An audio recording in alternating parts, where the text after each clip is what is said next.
안녕하세요. 워커비의 글읽기입니다. 뭘 달고 얘기해야지.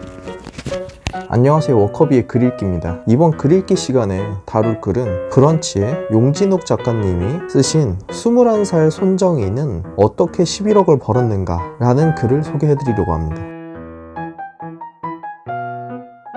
이 글의 작가님도 저랑 글을 읽는 방식이 비슷하신 것 같은데요. 주말이 되면 주중에 스크랩했던 공유가 많은 글을 몰아서 읽는데 그 글들의 인물들에 대해서 생각하곤 한답니다. 이 사람은 평상시에 어떤 생각을 할지, 어떤 방식으로 일을 할지에 대해서 고민을 하면서 자신의 성장에 대한 목마름을 고민한다고 하네요. 그 중에서도 손정희 소프트뱅크 회장을 뽑았는데요. 저 역시도 가장 존경하는 CEO 중에 한 명으로 손정희 회장을 꼽곤 합니다. 계획하고 추진하는 그 실행력이 상당히 대단하다고 저도 생각을 하는데요. 이 글에서도 손정희 회장의 강력한 리더십이 아니라 리더십을 유지해온 그 지속성에 대해서 주목하고 있습니다.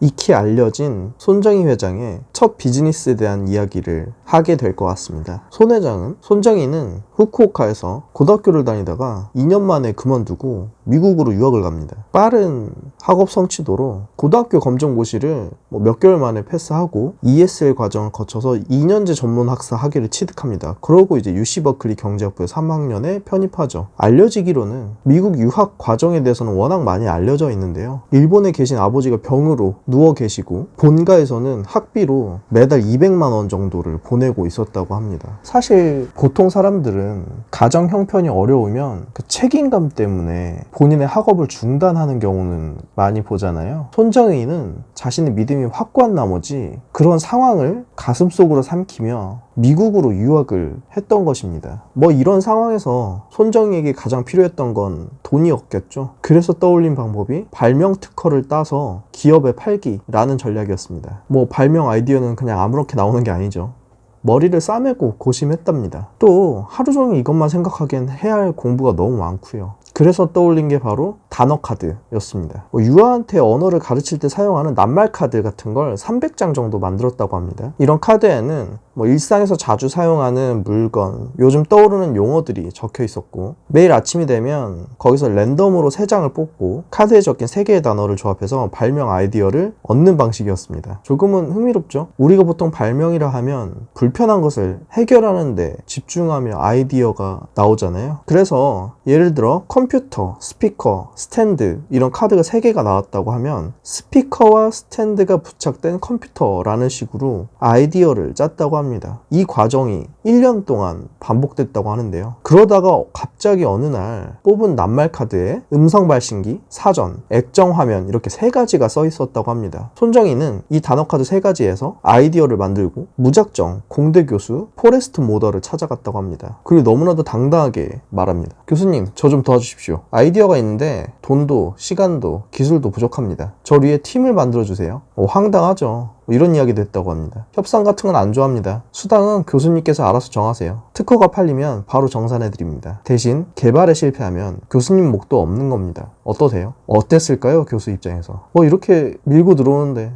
그냥 한번 해보라고 합니다. 그래서 덕분에 손정희는 1년 만에 특허를 내고 시제품을 완성합니다. 그리고 바로 여름에 일본으로 향하죠. 그리고 일본에서 다양한 업체들을 만나고 다닙니다. 파나소닉으로 유명한 마스시타 전기, 산요 전기 등등 많이 찾아갔지만 이미 개발 중이거나 난 관심이 없다 이런 식으로 거절을 많이 당해서 좌절했을 법도 한데요. 샤프전자로 찾아갔을 때 샤프전자의 사사키 다다시 중앙연구소장이 그의 열정을 높이 사서 2천만 엔의 기술 비용을 제시하고 언어가 추가될 때마다 개발에 대한 제반 비용을 대겠다고 합니다. 어떻게 됐을까요? 이 결과는 손정희 회장이 지금 여기까지 올라온 데에는 당연히 성공이 뒷받침되었겠죠. 그 제안을 하고 1년 뒤에 샤프에서는 우리가 흔히 아는 전자사전 형태의 첫 모델인 IQ3000을 출시합니다. 샤프에서 이렇게 대중상품을 팔았다는 건 손정희가 이 다국어 번역기 프로젝트를 엑시트하는 데 성공했다라는 거죠. 이 나이가 21살 때라고 합니다. 자, 다시 처음으로 돌아가서 손정희에게 주목해야 할 점이 무엇이라고 했죠? 강한 리더십이 아니라 리더십을 지속하는 꾸준한 힘이라고 했죠. 앞서 밝힌 사례에서 꾸준히 해온 힘은 낱말 카드를 매일 아침에 3개 까보는 겁니다. 어렵나요? 어렵지 않았죠. 별일이 아닌 것처럼 보여도 매일 아침 꾸준히 1년간 낱말 카드 3개를 가지고 발명 아이디어를 계속 만들어낸다. 간단하지만 손정희 회장의 성공에 바로 밑받침 밑바탕이 되었던 행동이었습니다. 자, 우리도 시간이 없다고 하지 않나요? 사람들은 무엇을 하든 시간이 없다고 많이들 이야기합니다. 그렇지만 뭐 핸드폰 보는 시간은 항상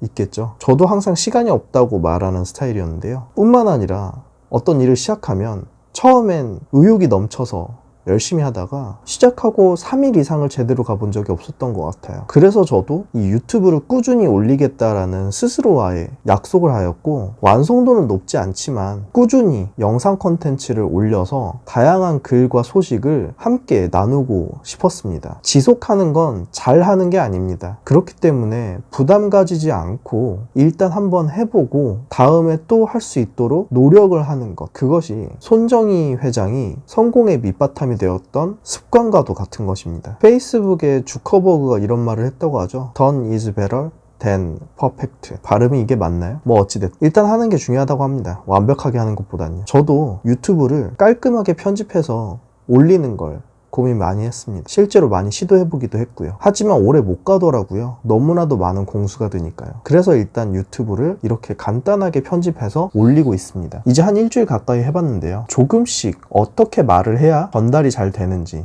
어떻게 편집을 해야 조금 더 쉽게 다가갈 수 있는지 아주 조금씩 알 것 같습니다. 지속하는 꾸준히 지속할 수 있는 그 힘을 갖기 위해 오늘도 노력합니다. 감사합니다. 워커비의 글 읽기였습니다.